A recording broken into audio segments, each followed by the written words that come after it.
பொருளே தமியேன் புகலிடமே நின் புகழ் இகழ்வார் பெருளே என்னை விட்டுடுதி கண்டாய் மெய்மையார் விழுங்கும் அருளே அணிபொழில் உத்தரகோச மங்கைக்கு அரசே இருளே வெளியே இகபரமாகி இருந்தவனே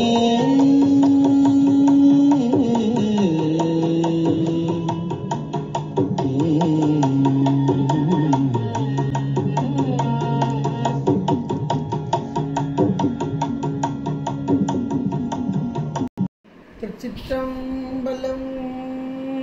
ஹர பார்வதி பதே ஹர மகாதேவா. தென்னாடுடைய சிவனே போற்றி, எந்நாட்டவர்க்கும் இறைவா போற்றி. திருச்சிற்றம்பலம்.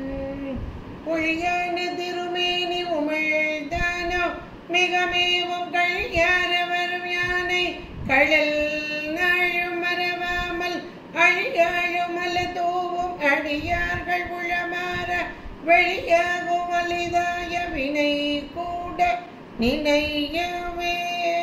திருச்சிற்றம்பலம். தில்லை குத்தபெருமான் திருவடிகளை செல்வேற்கொண்டு குருமகா சன்னிதானங்கள் பொற்பாதம் பணிந்து அடியவர் பெருமக்கள் பொற்பாதம் பணிந்து இன்றைய திருவாசக சிந்தனையிலே நாம் எல்லோரும் இந்த நீத்தல் விண்ணப்பம் என்ற ஒரு அருமையான பகுதியை சிந்தித்து கொண்டிருக்கிறோம். அதிலே இன்றைக்கு 17வது பாடல். சென்ற பாடலிலே என்னை அப்பா அஞ்சேல் என்பவர் இன்றி நின்று எய்த்து அலைந்தேன், மின்னை ஒப்பாய் விட்டுடுதி கண்டாய் ஓமைக்கின் மெய்யே, உன்னை ஒப்பாய் மண்ணு முத்தர ஓச மங்கைக்கு அரசே, அன்னை ஒப்பாய் எனக்கு அத்தன் ஒப்பாய் என் அரும் பொருளே என்றார். அந்த இறுதியாக ஒரு அருமையான வார்த்தையை வைத்தார். அரும் பொருளே. இறைவன் எப்படிப்பட்ட பொருளாக இருக்கிறான் என்றால் அரிய பொருளாக. நம்ம இன்னைக்கு எளிதாக இறை வழிபாடு செய்து கொண்டிருக்கிறோம். அவரவர் விருப்பப்படியாக சுதந்திரமாக இப்படித்தான் வழிபடணும் அப்படின்ற ஒரு ரிஸ்ட்ரிக்ஷன் நம்முடைய சைவ சமயத்தில், அதில் இந்து சமயத்தில் இல்லைன்னு சொல்லலாம். இன்னும் சொல்லப்போனால் நம்ம பாரத தேசத்திலே கிடையாது. நம்மகிட்ட இருக்கிற சுதந்திரம் என்ன அப்படின்னா இறை வழிபாட்டில் இருக்கும் சுதந்திரம். மற்ற மதத்திலலாம் ஒவ்வொரு ரெஸ்ட்ரிக்ஷன் வச்சிருக்கிறாங்க, இப்படி தான். ஆனால் நம்முடைய இந்து சமயத்தில் இப்படி இருக்கிற கடவுளை தான் கும்பிடணும், இந்த நாளில் தான் கும்பிடணும், இப்படித்தான் கும்பிடணும். யாருக்கும் எந்த ஒரு கட்டுப்பாடு கிடையாது. யார் எதை விரும்புகிறார்களோ, எப்படி வணங்க வேண்டும் என்று விரும்புகிறார்களோ, இது எப்படி அப்படின்ற ஒரு கேள்வி. இந்த கேள்விக்குரிய பதில் எல்லாத்துக்குமே தெரியும். கோவிலுக்கு போய் தான் வழிபடுறதுன்னு ஒரு சிலர் வச்சுருப்பாங்க, வீட்டிலிருந்தே வழிபடுறதுன்னு ஒரு சிலர் வச்சுருப்பாங்க, அல்லது அந்த மூர்த்தங்களை வைத்து தான் வழிபடுதல் வச்சுருப்பாங்க, இல்லை மானதீகமாக வணங்குதல்னு ஒன்று வச்சுருப்பாங்க. இப்படி ஒவ்வொருத்தரும் அவங்களுடைய பக்குவ நிலைக்கு ஏற்றார் போல வழிபாடு என்பதில் எத்தனை மாறுதல்கள். யாராவது நம்மளை இப்படியெல்லாம் வணங்கக்கூடாது, இப்படி தான் இருக்கணும் அப்படின்னு கண்டிக்கிறவங்களாம் இல்லை. சொன்னால் கூட நம்ம எதை நினைக்கிறோமோ அதை தான் நம்ம செய்கிறோம். ஒரு பக்கம் கோவில்கள்லையும் எத்தனையோ மூர்த்தங்கள் இருக்கிறத பார்க்கலாம். இப்போ சிவன் கோவில் போயிட்டோம்னா சிவலிங்கமாக இருக்கிறார், நடராஜ பெருமானா உருவமாக இருக்கிறார், முருகப்பெருமானா இருக்கிறார், விநாயகராக இருக்கிறார், அம்பாளாக இருக்கிறார். இப்படி எத்தனை எத்தனை இருக்கு பாருங்க. தட்சிணாமூர்த்தி கோலம் ஒன்று இருக்கு. யாருக்கு எது ரொம்ப விருப்பமோ அங்கே இருந்து வழிபாடு செய்தல், அந்த ரூபத்தை வழிபடுதல். இல்லை ரூபமே இல்லாமல் கொடி மறுத்துட்டு அப்படியே உட்காந்து தியானத்தில் உட்கார்றவங்க எத்தனையோ பேரை பார்க்கலாம். இப்படி நமக்கு இறைவனை அது நம்முடைய முன்னோர்கள் அருளாளர்கள் வகுத்து வச்சாங்க. யாருக்கு எப்படி வழிபட வேண்டும் என்று இறைவன் வகுத்து வைத்தாரோ அது நாம் நினச்சிக்கணும். நானா எல்லாம் செஞ்சேன், நானா சின்ன பிள்ளை அப்படிதான் சொல்லுவோம். உனக்கு யார் சொல்லி கொடுத்தா? நானே தெரிஞ்சிட்டேன் அப்படிங்கும். அதே போல தான் நம்மளும் நமக்கு அந்த முன்ஜென்ம வாசம் எப்படி இருக்கோ அதில் அப்படியே வந்துக்கிட்டு இருக்கோம். நம்முடைய அருளாளர்கள் முன்னோர்கள். இன்னும் சொல்லப்போனால் இப்போ ஒரு தாய் தன்னுடைய குழந்தைக்கு சொல்லி சொல்லி வளர்ப்பா, இப்படி வழிபாடு செய்யணும் அப்படின்னு. தாய் சொல்லையே கேட்கக்கூடிய பிள்ளை அப்படி செய்யும். இன்னும் சில குழந்தைங்க அம்மா சொன்னது கூட கேட்காது, அம்மாவுக்கு வேலை கல்வியில் இப்படி சாமி கும்பிடுங்க அப்படின்ட்டு போயிடும். ஆனால் ஒரு ஆசிரியரோ வெளியே யாராவது சொன்னாங்கன்னா உடனே அந்த குழந்தை கேட்கும். அப்போ அவங்க மேலே உள்ள ஈடுபாட்டில் இப்படி வழிபடணும். இப்படியெல்லாம் இறைவனை இப்படி வழிபட வேண்டும், என்ன உருவத்திலே வழிபட வேண்டும் அல்லது அருவமாக வழிபட வேண்டும் என்றெல்லாம் வைத்தார். மணிவாசக பெருந்தகையார் நமக்கு அழகாக இந்த திருவாசகத்திலே இறைவனை எம்பெருமானை அனுபவித்த அனுபவத்தை, இந்த அருளாளர்கள்லாம் எப்படி அப்படின்னா இறைவனை கண்டவர்கள். அதனால தான் சொல்லுவாங்க, கண்டவங்க பாட்டையும் பாடாதீங்க, கண்டவர்கள் பாட்டை பாடு. அவர்கள் நேரில் கண்டு அனுபவித்த அந்த பொருள். இது பொருள். இது என்ன பொருள் அப்படின்னா அரிய பொருள். போனதுனே சொன்னார், என் அரும் பொருளே அப்படின்னு. என்கிட்ட இருக்க அரிய பொருள் அது வெளியெல்லாம் இல்லை, என் அரும் பொருளே அப்படின்னா. என்கிட்ட இருக்கிற அது பொருள் தான். ஆனால் என்ன என்கிட்ட இருக்க பொருளை எனக்கு அனுபவிக்க முடியுதா? அதுதான் இங்கே கேள்வி. என்கிட்டே இருக்க பொருள் தான், ஆனால் என்னால் அனுபவிக்க முடியுதா அப்படின்னா எல்லாரும் இந்த கேள்வியை மனசுக்குள்ளே போட்டு பார்க்கணும். நம்மகிட்ட இருக்கிற பொருளை, எல்லா பொருளையும் நாம் அனுபவிக்க முடியுதா முடியல? அது நமக்கு உலக பொருள் கண்ணில் தெரியுது. இது தெரியாத பொருள், 3 பொருள் தெரியாத பொருள். ஆனால் உலக பொருள் இது என்னுடையது தான், நான் என்னுடைய சுய சம்பாத்தியத்தில் வாங்கினேன் அப்படின்னு சொல்லுவாங்க. என்னுடைய சம்பாத்தியத்தில் வாங்கினேன், நானே வாங்கினேன், எனக்காக வாங்கினேன் அப்படின்னு பார்த்து பார்த்து வாங்கி வச்சுருப்பாங்க. ஆனால் அந்த பொருள் அவர்களுக்கு அனுபவத்திற்கு வருகிறதா இல்லையா? நீங்கள் நிறைய அப்படியே மனசுக்குள்ளே போட்டு சிந்திச்சுப்பாங்க. அப்போ அந்த அனுபவம் என்பது யாருக்கு எப்பன்னு இறைவன் தீர்மானித்தாரோ அதைத்தான் அனுபவிக்கணும். இதே போல பொருள், 3 பொருள் நம்ம சைவ சித்தாந்தம் மிக தெளிவாக சொல்கிறது. முப்பொருள் உண்மைதான். இது கண்ணால் காண முடியாத 3 பொருள். அதுதான் 3 பொருள். இந்த கண்ணால் காண முடியாத 3 பொருளையும் மேலான பொருள், மேலான பொருள், இடைப்பொருள், கடைப்பொருள் மாற்றும். அதில் அரும் பொருள் என்றால் மேலான பொருள், அரிய பொருள். அந்த பொருள் சிவப்பரம்பொருள். இது நமக்கு கொடிக்கவிலே அழகாக சொல்லுவார், பொருளாம் பொருள் ஏது? பொருளாம் பொருள். ஏன்னா இந்த உலகத்து பொருள்லாம் நமக்கு தெரியுது, ஒரு காலத்தில் தோன்றி ஒரு காலத்தில் நின்று ஒரு காலத்தில் அழியக்கூடிய பொருள் என்று தெரியும். இந்த பொருள் என்றும் உள்ள பொருள், நித்த பொருள். இதற்கு தோற்றமும் கேடும் கிடையாது, நிலை பெற்ற பொருள். அப்படிப்பட்ட அந்த சிவப்பரம்பொருள் உயிரின் அறிவிலே இங்கே அமைந்திருக்கும் பொருள். அதான் என் அரும்பொருள் போன பாட்டில் அழகாக முடித்தார், என் அரும்பொருளே. இப்போ இந்த பாட்டில் 17வது பாட்டில் பொருளே ஒரு ஏகாரம், ஒரு பிரிநிலை ஏகாரமாக இந்த பொருள் பொருளே அப்படின்னு ஆரம்பிக்கிறார். அது என்ன பொருள்? என்னுடைய உயிருக்கு உயிராக, அறிவுக்கு அறிவாக, அரிய பொருளாக இருக்கும் அந்த சிவப்பரம்பொருள், நிலைத்த பொருள், என்றும் மாறாத பொருள், செம்மையான பொருள்.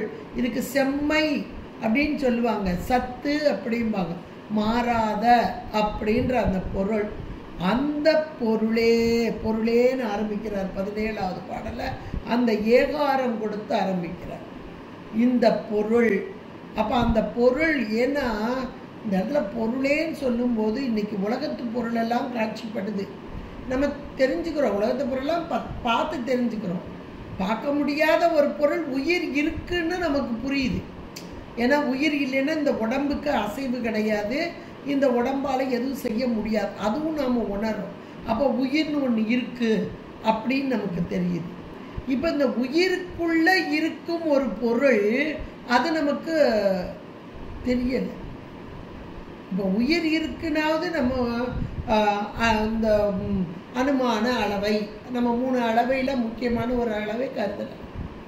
இப்போ உயிர் இல்லைன்னா இந்த உடம்பு அசையாது, பேசாது, நடக்காது, சாப்பிடாது, எந்த செயலும் இல்லை. அதனால் உயிர் இருக்குன்னு தெரியுது. ஆனால் உயிருக்கு உயிராக ஒரு பொருள் இருக்குன்னு எப்படி தெரிய முடியும்? அப்படின்னா ரொம்ப கஷ்டம். இறைவன் நமக்குள் இருக்கிறான் அப்படின்றத உணர்றது ரொம்ப கஷ்டமான ஒன்று தான். ஏன்னா வெளியே பார்த்து நம்ம இப்போ நம்ம உடம்பு அப்படின்னா மாயா காரியம், இது உலகத்தை காமிக்கும். உலகத்து பொருளை எல்லாம் கண்ணாலை பார்த்தல், காதாலை கேட்டல். அப்போ இனிமையான ஒரு சப்தம் ஓசைகளை, ஆகா என்ன இனிமையாக இருக்கு, ஏன் அவங்க தான் பாடிக்கிட்டு இருக்காங்கப்பா, அப்போ அவங்கள நமக்கு தெரியும், அவங்க பாடுற ஒலி கேட்குது, ஏன் அவங்க தான்ப்பா பாடிக்கிட்டு இருக்காங்க அப்படின்னு நம்ம உணர்றோம் இல்லையா? ஆனால் இறைவனை எப்படி உணர்வது? இறைவன் இருப்பை எப்படி உணர்வது? இதெல்லாம் நமக்கு மெய்கண்ட தேவனாயினார் ரொம்ப அழகாக கொடுத்துருக்கிறார். அவர் மட்டும் இல்லை, நம்ம சாத்திர நூல்கள் எல்லாமே இறைவனை பற்றி மிக தெளிவாக. ஏன் இந்த பொருள் சாதாரணமான ஒரு பொருள் அல்ல, எப்படிப்பட்ட பொருள், மேலான ஒரு பொருள். உய்த்து உணர்தல். யாரால் உணர முடியும்? பக்குவம் பெற்ற ஆன்மாக்களால் தான் உணர முடியும். உணரக்கூடிய ஒரு பொருள் அப்படின்னு. இந்த பொருள் கண்ணால் காணப்படும் இந்த மாயாகாரியமாகிய உடம்பு இதனால் உணரப்படக்கூடியது அல்ல என்பதால் இந்த உடம்பை வச்சு தான் நமக்கு இன்னைக்கு உணர்வு. அதனால இந்த பொருள், அந்த பொருளை நாம் உணர முடியுமா என்றால் அது நமக்கு சாத்திர நூல்கள். நாம சாத்திர நூல்கள்லாம் ஏற்றுக்கிடுவோம். ஆனால் ஒரு சிலர் அந்த நூல்களை எல்லாம் ஏற்றுக்க மாட்டாங்க. அந்த உரை அளவை அதையெல்லாம் ஏற்றுக்க மாட்டாங்க. நமக்கு உரை அளவே பிரமாணம். 6 பொருள்கள் அனாதின்னு அழகா திருவருட்பெண்ணில் நமக்கு சொல்லிட்டாரு. ஏகன், அநேகன், இருள், கண்மம், மாயை 2, மாயை 2, ஆசு அப்படின்னு போட்டார். அப்போ இவை 6 ஆதி இல் அப்படின்னு போட்டார். ஆதி இல் அப்படின்னாலே எல்லாமே நித்தப்பொருள் அப்படின்னு அழகா நமக்கு போட்டார். அப்போ பொருள்கள், அப்போ பொருள்னா என்ன? முதல்ல அதை நம்ம புரிஞ்சுக்கணும். பொருள்னா என்ன அப்படின்னா, இன்னைக்கு ஒரு சிலர்கள் மாயாவாதிகள்னு சொல்லலாம், ஏகான்மவாதின்னு சொல்லலாம். ஒரு சிலர் மாயை என்ற ஒரு பொருள் இருக்கிறேன்னு நம்ம இப்போ பார்த்தோம். 6 பொருள் பார்த்தோமா? ஆதி இல்லாத பொருள்கள் 6 பார்த்தோம். ஆனால் அவங்க மாயை என்பதே சூனியம் இல்லாதது. நாம பொருள் உண்டுங்கிறோம். அப்போ அந்த பொருள் அப்படின்னா என்ன அப்படின்னா, ஒரு பொருள் இருக்கிறது என்றால் அதற்கு ஒரு குணம் உண்டு. இப்போ நீங்கள் எந்த பொருளையாவது உலகத்து பொருளை எடுத்துக்கோ, ஒரு பொருளை எடுத்துட்டா, இப்போ மாம்பழம் எடுத்துட்டா அது ஒரு பொருள். அதனுடைய குணம் என்ன? சுவை. அப்பா அவங்க வீட்டு மாம்பழமா அவ்வளோ ருசியாக இருக்கும்ப்பா அப்படின்னு நம்ம சொல்கிறோம். அப்போ அந்த குணம் அந்த பொருளை விட்டு பிரியாமல் இருத்தல். இன்னும் சொல்லப்போனால் இந்த பொருளுக்கு, உலகத்து பொருளுக்கெல்லாம் ஒரு வடிவம், இப்படிப்பட்ட வடிவம், இப்படிப்பட்ட நிறம், இதெல்லாம் நம்ம சொல்கிறோம். அப்போ பொருள் என்று ஒன்று உண்டால் வடிவம் உண்டு, நிறம் உண்டு, குணம் உண்டு, இப்படியெல்லாம் பட்டியல் போடுறோம். இங்கே பொருளே அப்படிங்கிறார். இது பொருள். நாம் 3 பொருளைத்தான் சொல்கிறோம். அப்போ அந்த பொருளுக்குரிய குணங்கள் என்ன அப்படி நம்ம பார்க்கணும். பொருளேன்னு ஒரு ஏகாரத்தை கொண்டு வர்றார் அப்படின்னா அந்த பொருள் பரம்பொருள், சிவப்பரம்பொருள், நித்த பொருள், என்றும் உள்ள பொருள். அந்த பொருளின் குணம் என்ன என்றால் அருளே. அருள் அது சக்தியாகும். அரண் தனக்கு கருணையை விட்டு பிரியாத இறைவன். கருணைதான் இதனுடைய குணம். நம்ம இதை மட்டும் புரிஞ்சுக்கிட்டாலே போதும். இதை மட்டும் புரிஞ்சுக்கிட்டாலே போதும். இறைவன் யார் என்றால் கருணையை விட்டு பிரியாத இறைவன். பாகம் பிரியாள். நம்ம ஊர்ல இருக்க அம்மை, அவளை நினைச்சாலே போதும். இந்த பாகத்தை விட்டு பிரியாத அம்மை பாகம் பிரியாள்.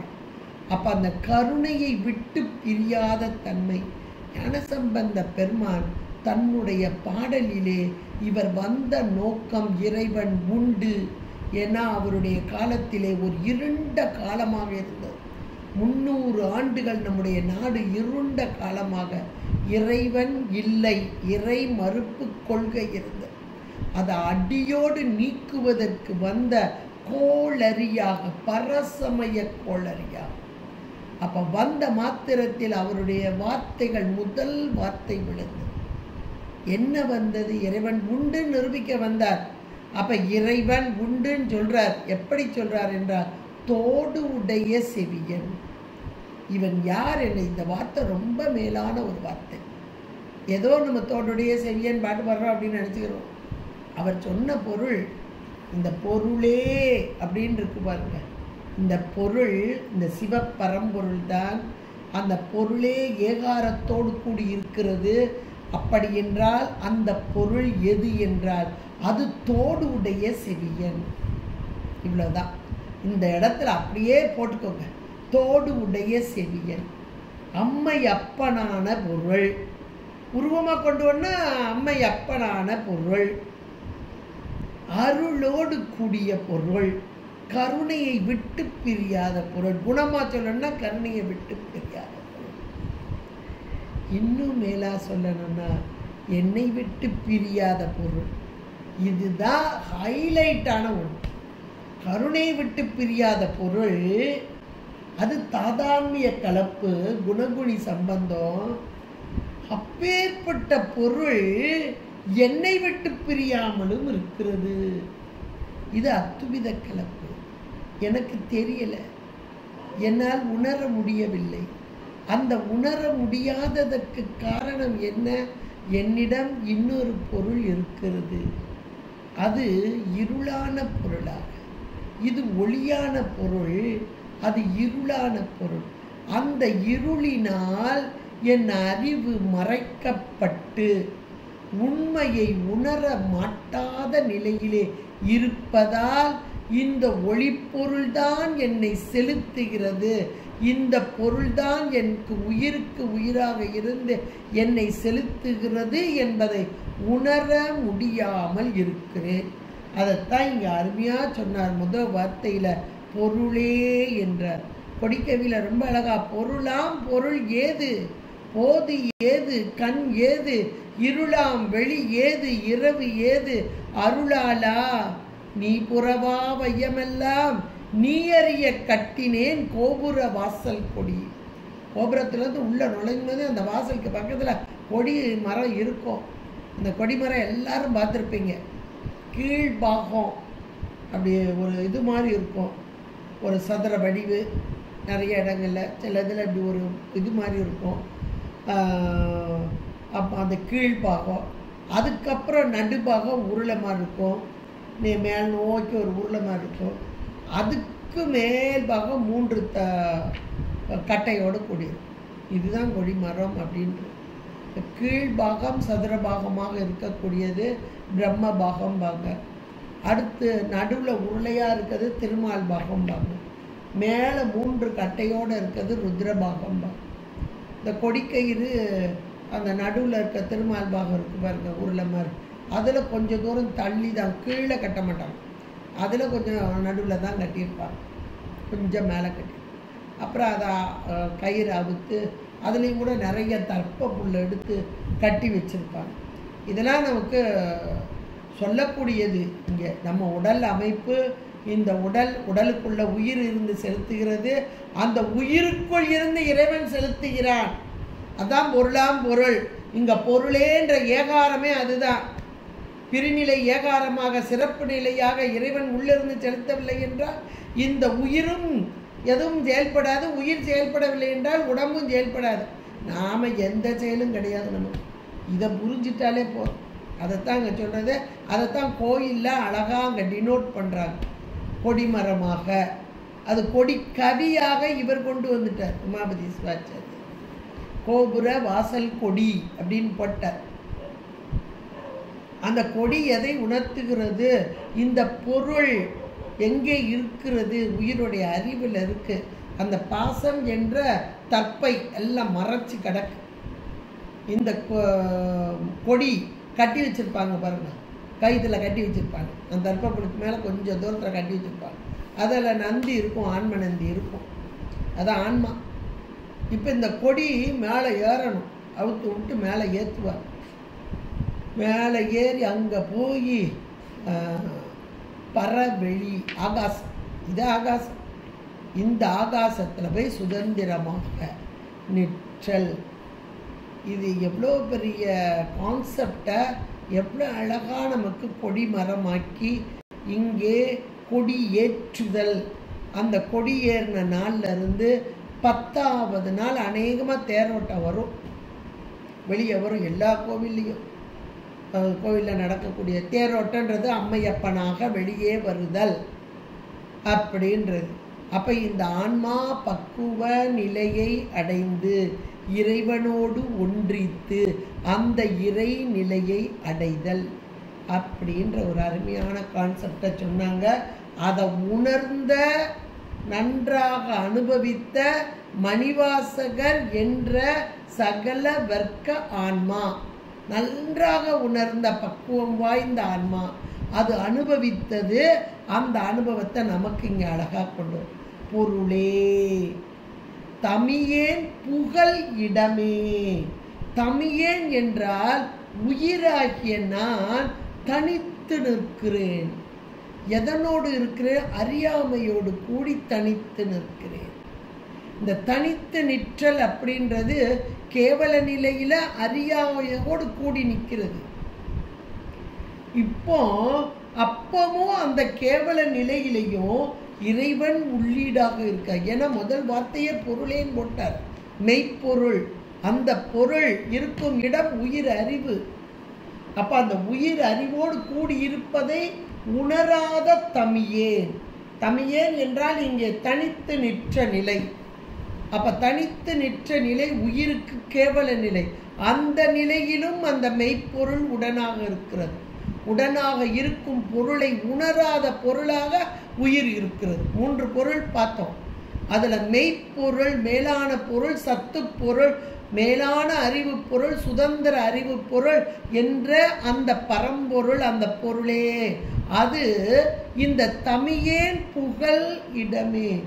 எனக்கு இப்போ உயிராகிய எனக்கு இடைப்பொருள், இந்த பொருள் இடைப்பொருள். இது முதல்ல எப்படி இருந்தது? கேவல நிலையில இருந்தது. இந்த கேவல நிலையில இருந்த இந்த பொருளுக்கு கருணையே வடிவான இறைவன். அப்பதையே நம்ம பார்த்தோம், கருணையை விட்டு பிரியாத. அதுக்கு தானே அம்மைன்னு போட்டோம். தோடு உடையன் சொன்னார் இல்லையா ஞானசம்பந்த பெருமான். ஞானசம்பந்த பெருமானுக்கு கையிலே பொன் வெள்ளத்திலே அந்த சிவ ஞானத்தோடு கூடிய ஞானப்பாலை கொடுத்த அம்மை அருள் சக்தி. அதைத்தான் நிறைய பாடல்கள்ல அவர் ஞானசம்பந்த பெருமான் பாடும்போது அம்மையை சொல்லுவார், மோகமார்த்த பூன்முலையால் தன்னோடும். அப்ப அருள் சக்தி தான் நமக்கு அருள் வழங்க வருகிறது. அப்ப அதனை சொல்லுதல் அப்படின்றது. இப்ப அருளே, இங்க பொருளே அப்படின்னார். அந்த பொருளே என்ற ஏகாரத்தோடு இருக்கும் பொருள் அருளை விட்டு பிரியாத பொருள், கருணையை விட்டு பிரியாத. அந்த கருணையினால் என்னை ஆண்டு கொண்ட பொருள், கேவல நிலையிலே தனித்து நின்ற என்னை இங்கே எனக்கு அடைக்கலமாக அடைக்கலம் தந்த பொருள் தனியே புகழ் இடமே. புகழ் என்றால் அடைக்கலம். எனக்கு அடைக்கலம் யாருமே இல்லை, அறியாமையில கிடக்கிறேன், ஒண்ணுமே தெரியாது. அந்த நேரத்தில் எனக்கு அடைக்கல பொருளா உள்ளேயே இருக்கும். அடைக்கல பத்தினை இவர் போட்டிருக்கார். இந்த அடைக்கல பத்தை தினந்தோறும் படிங்க. ஏன்னா நமக்கு அடைக்கல பொருள் இறைவன் மட்டும்தான். அது கேவல நிலையிலேயும் இன்னைக்கு சகல நிலை உடம்பு எவ்வளவு காலம்? கொஞ்ச காலம் தானே. இந்த உடம்பு கொஞ்ச காலம்தான். அடுத்தடுத்து உடம்பு வரும். அடுத்த உடம்பு எப்படி வருதோ எப்போ வருதோ தெரியாது நமக்கு. ஏன்னா ஒரு உடம்பு போகுதுன்னா அந்த உயிர் அந்த சூட்சும உடம்போடு கூடி சாமி ஒரு இடத்துல வச்சிருப்பார். எவ்வளோ காலம்னு சொல்ல முடியாது. நாம் செஞ்ச நல்வினை தீவினை கேட்டார் போல. அதையும் கூட சில உயிர்கள் சீக்கிரமாக எடுக்கப்பட்டு நரக குழியில் தள்ளப்படும். இங்கே அதிகமான ஒரு துன்பத்தில் இங்கே ஈடுபட்டு கொண்டிருந்த உயிர் அறியாமையில் மீண்டும் மீண்டும் மீண்டும் மீண்டும் செய்யும்போது அந்த உயிர்கள் அந்த உடம்பு நீக்கப்பட்டு கொண்டு போய் நரகத்தில் தள்ளப்படுமா. ஒரு சரீரம் சரீரம் ஒரு சரீரத்தை கொடுத்து நரகத்தில் தூக்கி போட்டுருவாங்க. அதில் எத்தனை காலம் இருக்குன்னு தெரியாது. அந்த காலம் முடிஞ்ச பிறகு திரும்ப ஒரு உலகம். யோசிச்சு பாருங்க. அப்போ இந்த மானுட சட்டை என்பது 84 லட்சம் யோனிங்கிறாங்க. அப்போ இந்த மானுட சட்டை தான் சகல ஆன்மா. அப்போ இந்த சகல வர்க்கத்தில் அப்போதும் உடனாக இருக்கு. இன்ப துன்பங்களை அனுபவிக்கும் போது உடனாக இருக்கு. இன்பம் வரும்போது ஆகா ஓகோன்னு என்ன ஆட்டம் ஆடுறோம். துன்பம் வரும்போது ஐயோ அப்பான்னு அப்படி துவண்டு போகிறோம். ஆனால் எல்லாவற்றிலும் இறைவன் உடனாக இருந்து நம்மை செலுத்துகிறான் என்பதை மறந்துடுறோம். அவ்வளோதான். இந்த நினைப்பு வந்துட்டாலே இன்பமும் இல்லை துன்பமும் இல்லை. இறைவன் எனக்கு புகழ் இடமாக, இந்த தமியேன் புகழ் இடமே, அருமையான ஒரு வார்த்தை. அப்படியே முன்னாடி எழுதி வச்சுக்கோங்க. ஏதாவது நம்ம கண் அடிக்கடி எந்த இடத்துல இருப்போமோ அந்த இடத்துல எழுதி வச்சு, தமியேன் புகழ் இடமே. தனிச்சு இருக்கிற எனக்கு யாருமே கிடையாது, உறவுகள் கிடையாது. கொஞ்ச நேரத்துக்கு வந்து போகிற உறவுகள், அதுவும் முன்னாடி நல்லா பேசுவாங்க, பின்னாடி என்னை இகழ்ந்து பேசக்கூடிய உறவுகள். அப்படிப்பட்ட நேரத்தில் என்னை விட்டு பிரியாத அந்த தமியேனுக்கு, தமியேன் என்றால் தனித்து நிற்றல், புகழ் இடமே. எனக்கு ஒன்றை தவிர இடமே கிடையாது. எனக்கு அடைக்கலத்தானமாக இருப்பவனே. அப்போ உயிர்களாகிய நமக்கு அடைக்கலம் தருபவன் இறைவனே. இது அடைக்கல பத்தில் 24வது பகுதி தென்னந்தோறும் ஒரு தடவை வாசிக்கவாது செய்யும். ஏன்னா இந்த அடைக்கலம் இல்லை என்றால் உயிர்களாகிய நாம் சிறக்க முடியாது, சிறந்து வாழ முடியாது. அதனால இறைவன் தான் நமக்கு அடைக்கல பொருளாக இருப்பவன் என்பதை இங்கே மிக அழகாக, எனக்கு அடைக்கலத்தானமாக புகழ் இடமே. அப்படியே ஒன்றுனா கமா போட்டுக்கிட்டே வாங்க. அப்ப புகழ் இடம் என்பதை நாம் உணர்ந்த தன்மை ஒன்று, உணராத தன்மை ஒன்று. உணர்றது எல்லாருக்கெல்லாம் வராது. சாமி நம்ம கூட இருக்கிறான்னு நம்ம நினச்சிட்டு இருக்கோம். கோயிலுக்கு போய் சாமி விட்டுட்டு அவரை அங்கே வச்சுட்டு நம்ம வீட்டுக்கு வந்துடுவோம். அவ்வளோதான். புஸ்தகம் படிக்கும்போது ஆஹா ஓஹோ சாமி இப்படியெல்லாம் செய்கிறாருமோ, அவரை அந்த புஸ்தகத்தோடய விட்டுட்டு நம்ம இங்கிட்டு போயிடுவோம். அப்போ இறைவன் இங்கே தான் இருக்கிறான், நம்மகிட்ட தான் இருக்கிறான்றத ரொம்ப வலிய மனசுக்குள்ளே நினச்சா கூட நமக்கு மறந்துடுவோம். அவங்க அப்படி இல்லை. அந்த பொருளோட, ஏன்னா பொருளேன்னு சொல்லும் போதே ஏகாரத்தில் இந்த பொருளை விட்டு ஒரு கணமேனும், இன்னும் சொல்ல போனால் உயிரை விட்டு ஒரு கணமேனும் பிரியாத பொருள். ஏன்னா நாம் பிரிஞ்சிடுவோம், ஆனால் அவன் பிரிய மாட்டான். இந்த பொருளாகிய உயிர் பொருள் இடைப்பொருள், இந்த பொருள் எனக்கு அடைக்கலமே இவன்தான் என்று உணர்வு எப்போ வரும், எப்போ பக்குவம் வருமோ அப்போ வரும். இன்னும் சொல்ல போனால் எனக்கு யாராவது உணர்த்துனா, எனக்கா தெரியல, ஆமாம் இவங்க சொல்கிறது சரிதான், உண்மையிலேயே இறைவன் தான் என்னை நடத்துகிறான், நான் இவ்வளோ நாள் என்ன நினச்சேன், நான் தான் செய்கிற நினச்சேன், இப்போ இந்த சம்பவத்தில் இருந்து தான் தெரியுது என்னை மீறிய ஒரு ஆற்றல் என்னை நடத்தி கொண்டு இருக்கிறதுன்னு தெரியுது. நான் இப்படி செய்யணும்னு எவ்வளவு பிளான் பண்ணேன், ஆனால் அத்தனையும் டோட்டலாக மாறிட்டேன். அப்போ வேறு ஒரு சக்தி, ஒரு ஆற்றல் என்னை நடத்துகிறோம். அது எது அப்படின்னு ஒரு டேர்னிங் பாயிண்ட் சாமி கொடுப்பார். எல்லாருக்கும் கொடுப்பார், எல்லாருக்கும் இது நடக்கும். அப்போ அந்த நிலையிலே இறைவன் நம்மை நடத்துகிறார். இன்னும் சொல்லப்போனால் இவன் தான் எனக்கு புகலிடமாக இருக்கிறார். அடைக்கல பொருள், அடைக்கல தானம் இவன், அடைக்கல பொருள், எனக்கு அடைக்கலமாக இருப்பவன் இவனே அப்படின்ற உணர்வெல்லாம் நமக்கு நல்ல ஒரு அந்த அடைக்கலப்பத்தில் அவ்வளோ அருமையாக கொடுத்துருக்காங்க. பிரிவறியா அன்பர் நின் அருள் பெய் கடல் தாழ் இணை கீழ் மறிவறியா செல்வம் வந்து பெற்றார். உன்னை வந்திப்பதோ நெறி அறியேன், நின்னையே அறியேன், நின்னையே அறியும் அறிவு அறியேன். எவ்வளோ அழகா சொல்றாரு பாருங்க. நின்னையே அறியும் அறிவு அறியேன் உடையாய். உன்னை அறியக்கூடியதெல்லாம் எனக்கு இல்லையேப்பா, ஆனாலும் அடியேன் உன் அடைக்கலமே. எல்லா பாட்டிலையும் அடியேன் உன் அடைக்கலமே. உன்னை பற்றி எனக்கு தெரியாது, ஆனால் நீ தான் எனக்கு அடைக்கலாம். எவ்வளோ அருமையான பாட்டு பாருங்க, ரொம்ப அருமையாக இருக்கும். அந்த பாட்டை பாடுங்க. தமியேன் புகழ் இடமே அடுத்து சொன்னார். மூணாவது சொல்றார் பாருங்க, நின் புகழ் இகழ்வார் வெருளே. இறைவனுடைய புகழையே பேசிக்கொண்டிருக்கும் அடியார்களாகிய நாம் எப்பவுமே இறைவனுடைய புகழை பாடிக்கொண்டே இருத்தல். திருமுறைகள் மூலமாக, திருப்புகழ் மூலமாக, இந்த திருவாசகம் நம்ம அருளாளர்கள் நமக்கு கொடுத்துருக்காங்க, இவ்வளவும் கொடுத்துருக்காங்க. அதை நம்ம சொல்லும் போதே நம்ம ஒரு சந்தோஷத்தோடு அதை பாடி மகிழ்கிறோம். ஆகா, இறைவன் இப்படிப்பட்டவர் என்று. ஆனால் என்னப்பா, என்னத்தை உனக்கு சாமி கொடுத்துட்டாரு, இவ்வளோ கஷ்டப்படுறேல்ல அப்படின்னு இறைவனுடைய புகழையெல்லாம் மறந்து அல்லது மறுத்து இகழ்ந்து இறைவனையே இகழக்கூடியவர்கள் ஏராளமானவர்கள் இன்னைக்கு இருக்காங்க, அன்னைக்கு இருந்தாங்க, இன்னைக்கு இருக்காங்க. நின் புகழ் இகழ்வார். யாரெல்லாம் அப்படி இகழ்ந்து உரைக்கிறார்களோ அவர்களுக்கு அஞ்சு வெருள் அப்படின்னா பயந்து நடுங்கும் வண்ணமாக, அஞ்சத்தக்க பொருளாக இவன் பொருளே என்று முதல்ல சொன்னார். இவனை தவிர வேற பொருள் கிடையாது. உண்மை பொருள் ஒரு பொருள் தான், சத்து பொருள், நிலைத்த பொருள், என்றும் உள்ள பொருள், மெய்ப்பொருள், இவன் ஒன்று தான் அப்படின்னு முதல் வார்த்தையை சொன்னார். அது சொரூபலக்கணம். சொரூபலக்கணம்னா இறைவனுடைய மேலான நிலை. அந்த பொருள் எனக்கு அடைக்கலத்தானமாக இருக்கிறது. அதாவது உயிருடைய அறிவில் வந்து இருக்குது.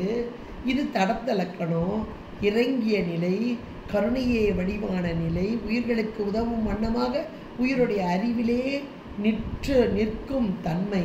ரெண்டாவதா சொன்னார் தடத்த லக்கணமா.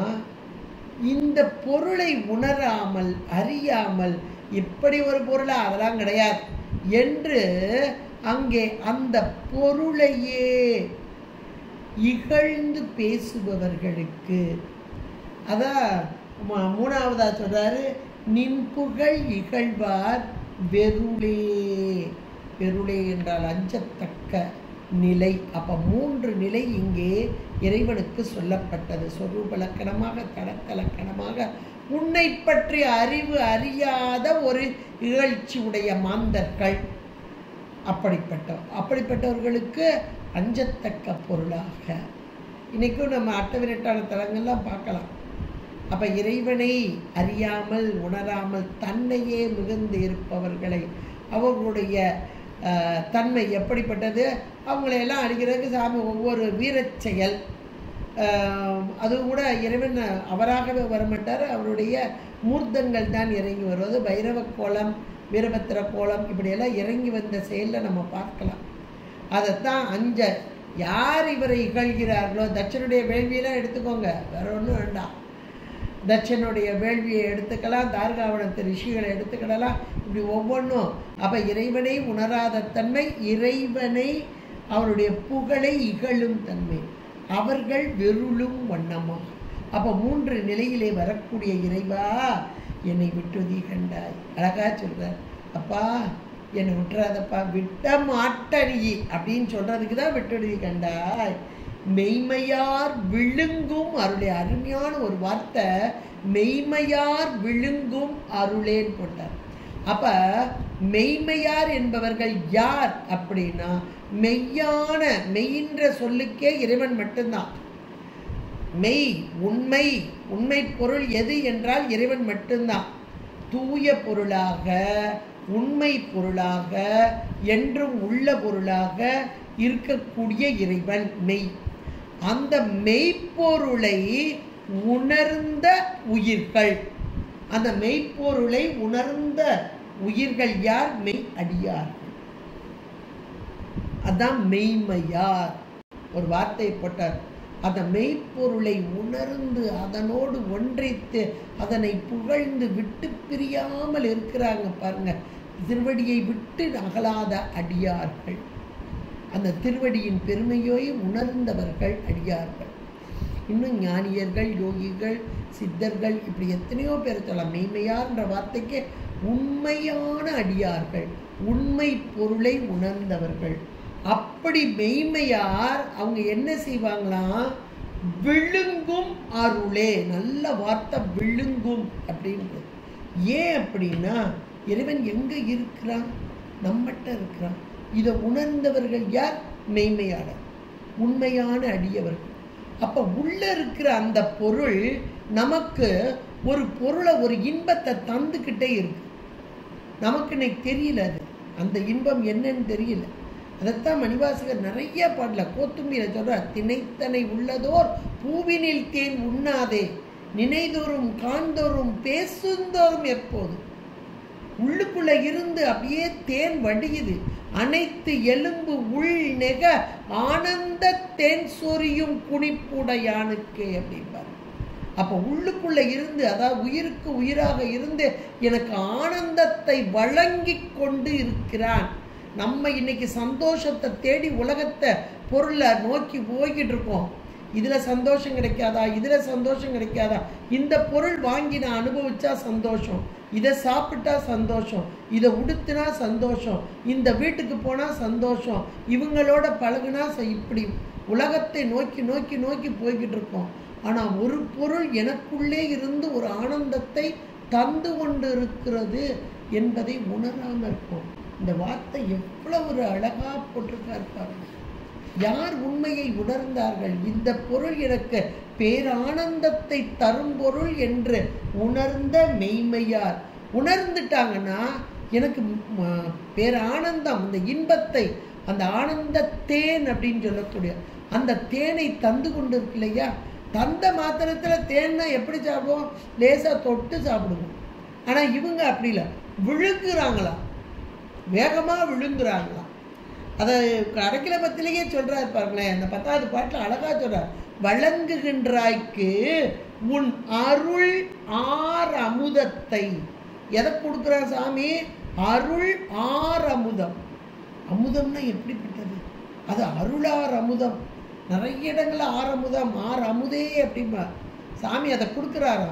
கொடுத்த மாத்திரத்திலே அந்த மெய்மையார் சதாகாலம் அந்த இறைவனுடைய ஒட்டிக்கிட்டு இருக்காங்க இல்லையா, பக்கத்துல அணுக்க தொண்டரா இருக்காங்களா, அவங்க அந்த அமுதத்தை வாரிக்கொண்டு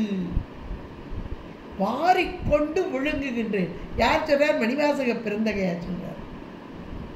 வாரிக்கொண்டு விழுங்குகின்றேன். மணிவாசகர் என்ற பக்குவம் பெற்ற ஆன்மா இங்கே அந்த அமுதத்தை பெற்றது, வாரிக்கொண்டு விழுங்குகிறது. விழுங்குகின்றேன்.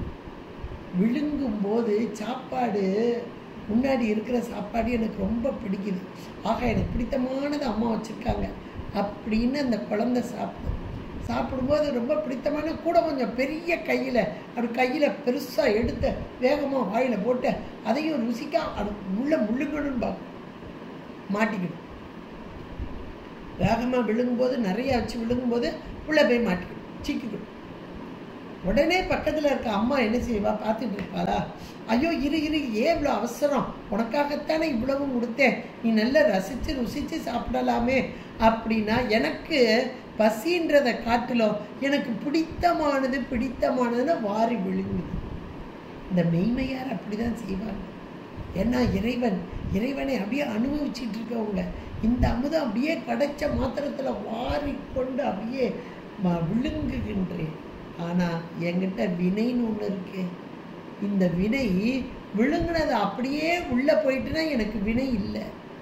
அந்த வினையினால் விக்கினேன். இந்த இடத்துல நின்றுட்டு கீழையும் போல மேலையும் வரல. இந்த இடத்துல ஐயோ தொண்டையில் மாட்டிட்டு ஒரே விற்குதுங்கிறோம் இல்லையா? இங்கே போகணும் இல்லை வெளியே வரணும், ரெண்டும் இல்லாமல் இந்த இடத்துல நிற்குது. நின்றுட்டு விக்கல் எடுக்குது. இது கீழே இருக்கிறது தள்ளுது, மேலே இருக்கிறது கீழே தள்ளுது, கீழே இருக்கிறது மேலே தள்ளுது. இது என்ன பொருள் அப்படின்னா, இறைவன் கொடுக்கிறான். இந்த வினைகள் ஏற்க மறுக்கு. ரெண்டும் நம்மகிட்ட தான் இருக்கு. மேலேயும் கீழேயும் ஒரு போராட்டம் நடக்குது. போராட்டம் நடக்கும்போது சாமி விட்டுருவானே? சாமி அங்கே தானே இருக்கிறான். அதனால வாரிக்கொண்டு விழுங்கினேன், விக்கினேன் வினையேன். என்னுடைய வினையின் காரணமாக உள்ளே அது செல்ல முடியாமல், அனுபவிக்க முடியாமல் விக்கிய போது என் விதி இன்மையால். வினையே எதிர் விதி இன்மையால். விதிக்கப்பட்டது வினைக்கீடாக தானே இன்னைக்கு விதிக்கப்பட்டிருக்கு. எல்லா செயலும் என்னுடைய வினைக்கீடு தான். விதிக்கப்பட்டது. எனக்கு விதி இல்லை. இந்த பொருள் உள்ள போய் எனக்கு அனுபவம் வரணுன்ற விதி இல்லாததுனால வினையேன் என் விதி இன்மையால். தள்ளுங்கரும் அப்பமும் சாமி கைவிடலை. தள்ளுங்கரும் தேனென்ன தண்ணீர் தந்து பருக கொள்வார். பக்கத்தில் அம்மா இருக்கா, இந்த கொஞ்சோண்டு தண்ணியை குடி அப்படின்னு கொடுப்பா. தலையில் இப்படி ஒரு தட்டுவா, தண்ணியை கொஞ்சோண்டு கொடுப்பா. தண்ணி குடித்தோன்னு இந்த பொருள் அப்படி மெதுவாக இறங்க ஆரம்பிக்கும். இதே ப்ராசஸை அப்படியே சாமி செய்கிறார். நம்மகிட்ட இருக்கிற அந்த பொருள் ஏராளமான அந்த 6 அமுதத்தை தரும் பொருள் நம்முடைய வினை. அந்த வினையினால் அனுபவிக்க முடியாமல் இருக்கும் விக்கிய நிலை. அந்த நேரத்திலும் தள்ளுங்கரும் தேனென்ன தண்ணீர் தந்து பருக கொள்ளாய் அழுங்குகின்றேன் உடையாய் அடியேன் உன் அடைக்கிழமை. அருமையான பாட்டு இந்த அடைக்கலை 10. அதில் 10வது பாட்டில் இப்படியே அழகாக சொல்கிறார். இந்த இடத்துலையும் அந்த கான்செப்ட் அப்படியே கொண்டு வர்றார். மெய்மையார் விழுங்கும் அருளே உண்மையை உணர்ந்த அடியவர் பெருமக்கள், நீ இன்பத் தேனை வாரி வாரி வழங்குகின்றாய் என்பதை உணர்ந்து அதை அப்படியே என்ன செய்கிறாங்களா, விழுங்குகிறார்களா. விழுங்கும் பொருளாக உள்ள அருள் என்று சொல்லி, இப்படிப்பட்ட அருள் வயமான இறைவா நீ எங்க இருக்க தெரியுமா? அணி பொழில் உத்தரகோச மங்கைக்கு அரசே. ஏராளமான சோலைகள் சூழ்ந்து உள்ள உத்தரகோச மங்கை என்ற தலத்திலே விற்றிருந்த அருள் பாலிக்கும் இறைவா எம்பெருமானே என்று சொல்லி இருளே. அடுத்து சொல்றாரு, என்ன இவ்வளவு நேரம் அமுதம்னாரு பொருள்னாரு, இப்ப இருளே அப்படிங்கிறாரே. அப்படின்னா ஒளிக்கும் இருளுக்கும் இடம் ஒன்றே. இறைவன் எம்பெருமான் எப்படி இருக்கிறான்? அந்த இருளுக்குள் இருளாக, ஒளிக்குள் ஒளியாக. உயிரின் அறிவு அந்த கேவல நிலையிலே அறியாமை என்ற இருளோடு கூடியிருந்த காலத்திலே இறைவன் பேரொளி பிழம்பாக இருந்தாலும் இருளுக்குள் இருளாகத்தான் இருக்கிறார். மறைந்து நின்ற அந்த தன்மை, இதை நம்ம கொஞ்சம் உணரவே முடியாது. இருளுக்குள் இருளாக எப்படி இருப்பாங்க? ஒளி தானே. ஆனால் ஒளின்றது தெரியுதா? தெரிஞ்சாதானே ஒளி. தெரியல, அப்போ இருளாக தானே உட்கார்ந்துருக்கான். அப்போ யாருக்கு தெரியல அப்படின்னு ஒரு கேள்வி அந்த இடத்துல. இருளேன்னு சொல்லிடலாம், அவன் ஒளிப்பொருள் தான். இங்கே உயிருடைய அறிவு இருளாக இருக்கு, அணவன்ற இருள் அதுக்குள்ளே உட்காந்துட்டான். அப்போ இருளுக்குள்ளே உட்காந்துருக்கிற ஒளி இருளாத்தான் உட்காந்துருக்கு. ஒரு அறையில் இருள் இருக்குன்னா உள்ள ஒளி இருக்கு, ஒளி தெரியல, இருள் தெரியுது, டாமினேட் பண்ணிட்டு இருக்குது. யாருக்கு அப்படின்னு ஒரு கேள்வி வரணும். அப்போ யாருக்கு என்றால் இறைவனை உணராத அந்த மக்கள். அப்போ இறைவனை உணராத ஒரு கேட்டகரி இருக்கிறாங்களானா இருக்கிறார். நம்முடைய சைவ சித்தாந்தம் அதை மிக தெளிவாக சொல்கிறது. புறச்சமயம், புறப்புறச்சமயம், புறச்சமயம்.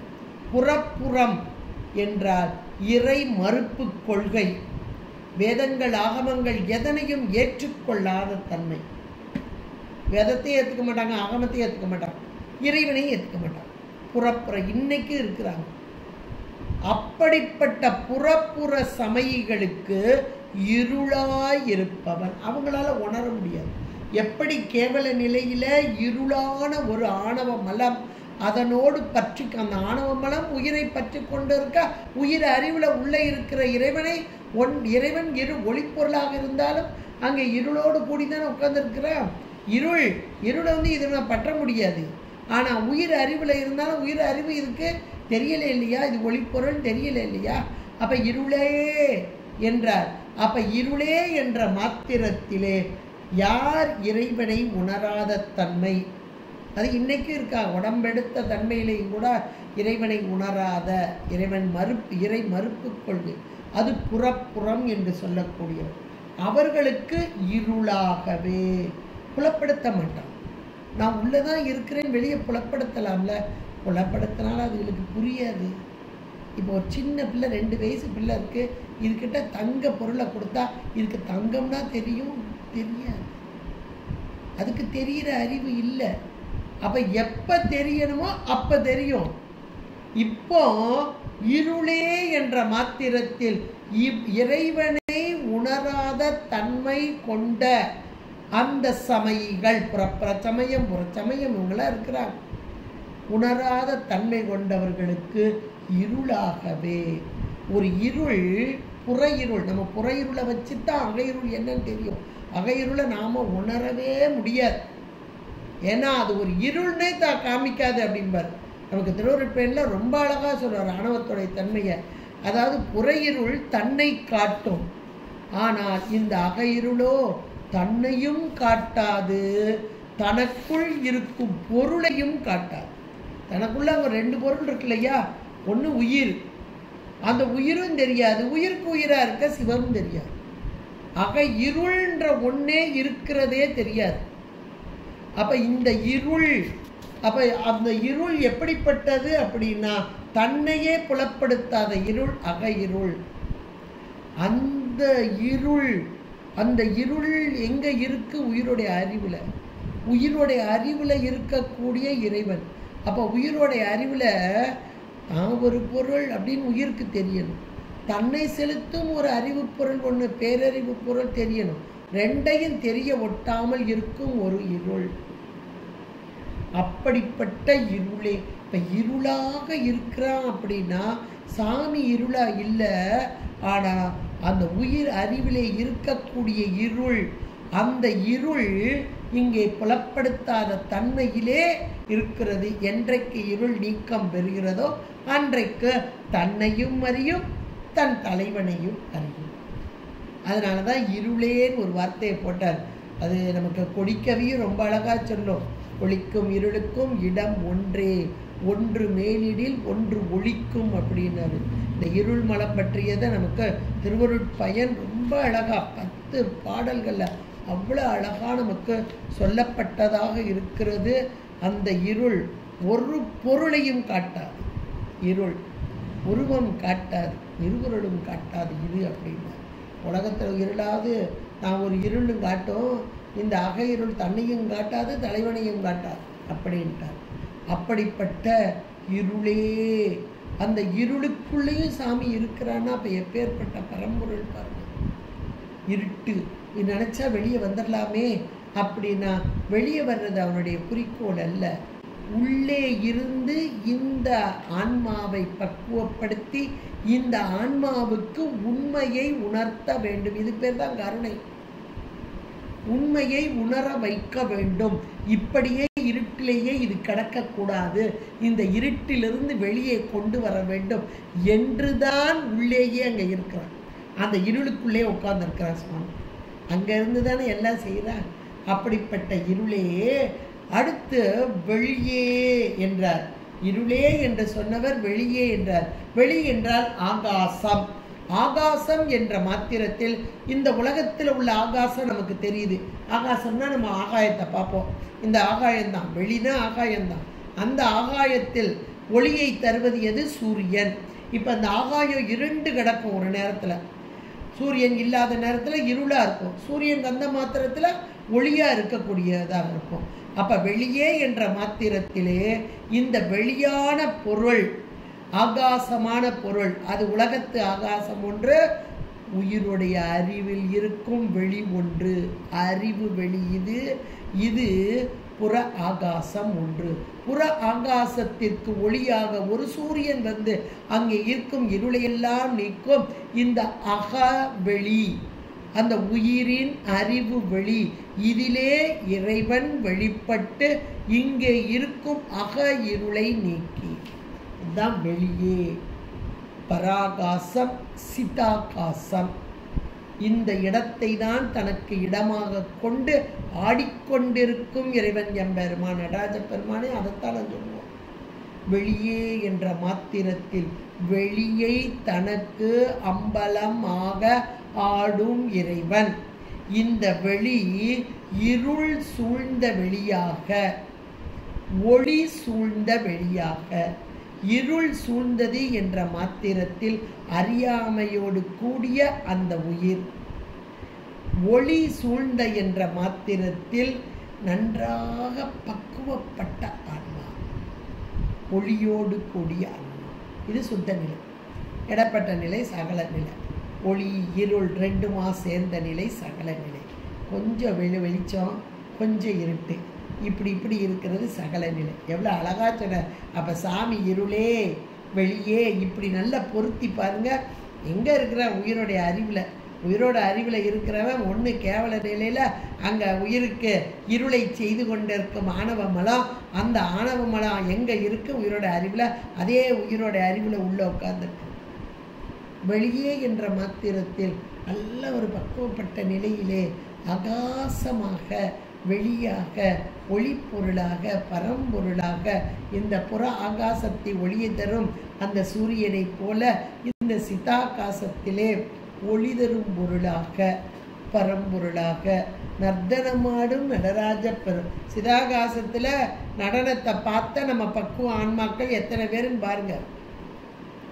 சலங்கை ஒளி கேட்டது ஒரு பக்கம், நல்ல நடனம் நர்த்தனம் கண்டவர்கள் எத்தனை அருளாளர்கள். அப்போ அவங்கெல்லாம் மேலான அந்த நிலை.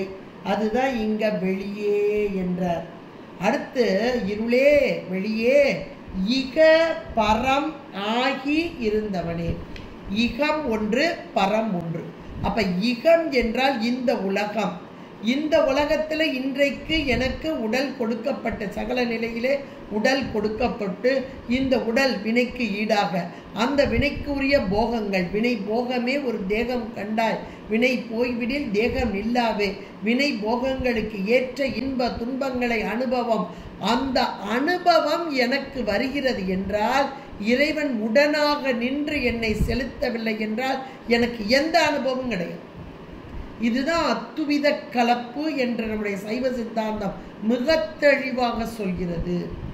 இந்த பொருளாக இருக்கும் இறைவன், அரிய பொருளாக இருக்கும் இறைவன், தமியேன் புகழ் இடமாக இருக்கும் இறைவன், புகழ் இகழ்வார் வெருளாக இருக்கும் இறைவன், மெய்மையார் விழுங்கும் அருளாக இருக்கும் இறைவன், அணிபொழில் உத்தரகோச மங்கை அரசாக இருக்கும் அந்த இறைவன், இருளாக இருக்கும் இறைவன், வெளியாக இருக்கும் இறைவன், இகத்திலே எனக்கு அனுபவம் தரும் பொருளாக, எல்லாவற்றையும் அனுபவித்து அனுபவித்து கழிக்க வேண்டும், வினுக்கு ஈடாக என்னை செலுத்தும் பொருளாக. மிக மேலான ஒரு நிலை இகம். இக பரம் ஆகி, ஆகி வானாகி மண்ணாகி வழியாய் ஆகி ஆகி ஆகி என்றார். அத்துவித கலப்பாக இருந்து, ஒன்றாக இருந்து, உடனாக இருந்து, ஆனால் வேறாக இருந்து. அனுபவம் அவனுக்கு கிடையாது. எனக்கு அனுபவம் வர வேண்டும் என்பதற்காக ஒன்றாக உடனாக ஆனால் வேறாக இருந்து, இங்கே இகம் இந்த உலகம் தரப்பட்டது எனக்கு, இந்த உடல் தரப்பட்டு இருக்கிறது, இந்த உடலுக்கு உரிய அனுபவம் இறைவனால் தரப்படுகிறது. அதான் இகபரம் ஆகி. இந்த இகத்திலே வினையை அனுபவித்து அனுபவித்து இரு வினை ஒப்பு என்று ஒன்று வர வைத்து, அதுவும் சாமி வர வைக்கிறார். இருவினை ஒப்பு வர வைத்து, அந்த இருவினை ஒப்பு வரும் காலத்திலே மலம் பரிபாகப்பட்டு இருளா இருந்து பாருங்க, அந்த இருள் மலம் பரிபாகப்பட்டு அந்த மலபரிபாகம் வரும் நேரத்திலே அங்கே சிவச்சூரியன் உள்ளே எழுந்து சிவச்சூரியனாக ஒளியாக அங்கே எழுந்து அப்படி எழுந்த மாத்திரத்திலே இந்த உயிர் அந்த சிவத்தோடு ஒன்றி மேலான அனுபவத்தை பெறுதல் பரம் பரம் ஆகி அப்ப அந்த பரம் என்ற மாத்திரத்தில் இகம் என்ற மாத்திரத்தில் சகலவர்க்க ஆன்மாக்களாக உலகத்து அனுபவத்தை எல்லாம் அனுபவித்தல் பரம் ஆகி என்ற மாத்திரத்தில் மேலான அந்த பரம்பொருளோடு திருவடி இன்பத்தை அனுபவித்தல் அப்பமும் ஆகிதான். அந்த இடத்துலையும் அனுபவத்தை கொடுக்கும் பொருள் சிவம், பெரும்பொருள் ஆன்மா. அப்பமும் முக்தியிலும் 3 பொருள் உண்டு. அப்ப அந்த இடத்துலயே அனுபவத்தை கொடுக்கும் பொருளாக பரம்பொருளும், அனுபவத்தை பெரும் இன்ப அனுபவம் பேரின்பம் அனுபவிக்கும் பொருளாக உயிர். எவ்வளவு அருமையாக பரமாகி இருந்தவனே என்று எவ்வளவு ஒரு அருமையான ஒரு பாடல். என இவங்கெல்லாம் அனுபவிச்சாங்க. அந்த பரம்பொருளோடு ஒன்றி இருந்து நினைமீன்கள் தமக்கு ஊனமில்லை. ஒன்றிருந்து நினைக்க வேண்டும். நம்ம திருமுறைகள் பாடுறோமா, திருவாசகம் பாடுறோமா, அப்படியே ஒன்றிருந்து நினைவுங்கள். இந்த பரம்பொருள் எனக்காக வந்த பரம்பொருள், எனக்குள்ளே இருக்கும் பரம்பொருள், எனக்கு பேரின்பம் தரும் பரம்பொருள். இப்படியெல்லாம் நம்ம ஒவ்வொரு நொடியும் நினைக்கணும். ஒரு நொடி விடாமல் நினைக்கணும். இது எனக்குள்ளே இருக்கும் பரம்பொருள், எனக்கு பேரின்பம் தர வந்த பரம்பொருள், என்னை நடத்தும் பரம்பொருள், எனக்கு அடைக்கலம் தந்த பொருள், தரும் பொருள், எனக்கு அடைக்கலத்தானமாக இருக்கும் பொருள். அதான் தமியேன் புகழ் இடமே. அருமையான பாடல் இந்த பாடல். அப்ப எனக்கு அடைக்கலமாக இருக்கும் இந்த பரம்பொருள் எல்லாவற்றையும் எனக்கு தரும் பொருள் என்ற உணர்வு என்றைக்கு நமக்கு மேலோங்கி வருகிறதோ அன்றைக்கு இறை அருளை முழுமையாக அனுபவிக்கலாம் என்று இந்த நீத்தல் விண்ணப்பத்திலே 17வது பாடலாக அனுபவித்த அந்த ஆன்மா பக்குவம் பெற்ற ஆன்மா. அதான் மெய்மையார் விழுகும் மெய்மையார், மெய்ப்பொருளை உணர்ந்து கொண்ட பக்குவம் பெற்ற ஆன்மா. மணிவாசக பெருந்தகையார் நம் பொருட்டு கொடுத்த அற்புதமான ஒரு பாடல் தான் இந்த நீத்தல் விண்ணப்பத்திலே 17வது பாடல். இன்றைக்கு அருமையாக சிந்திப்பதற்கு இவருடைய திருவருளும் குருவருளும் கூட்டி வைத்தமைக்கு திருவருளுக்கும் குருவருளுக்கும் நன்றி கூறி அமைகின்றேன். நன்றி, வணக்கம். திருச்சிற்றம்பலம். ஹர பார்வதி பதே, ஹர ஹர மகாதேவா. தென்னாடுடைய சிவனே போற்றி, எண்ணற்றவர்க்கும் இறைவா போற்றி. திருச்சிற்றம்பலம்.